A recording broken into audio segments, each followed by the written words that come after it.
தமிழ் நெஞ்சங்களே, உங்கள் பாசமிகு பாரதி ராஜா அல்ல, தமிழம்மா பேசுகிறேன். தமிழோடு விளையாடவே யாம் இங்கு வந்தோம். அன்னை ஓர் ஆலயம். அன்னையும் பிதாவும் முன்னறி தெய்வம் என்றால் அவ்வை பெருமாட்டி. அன்னையும் பிதாவும் முன்னறி தெய்வம் என்றால் அவ்வை பெருமாட்டி.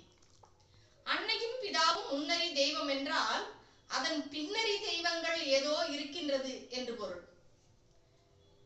மாதா பிதா குரு தெய்வம் என்றார்கள். தாயின் காலடியில் தான் சொர்க்கம் இருக்கிறது என்றார்கள்.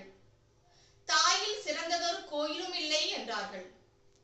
இப்படிப்பட்ட தாய் நம்மை முந்தி தவம் இருந்து 300 நாள் சுமந்து தொந்தி சரிய தூக்கி தோள் வளர்த்து அந்தி பகலாய் அணைத்து பாலூட்டி சீராட்டி பாராட்டி வளர்த்தாள்.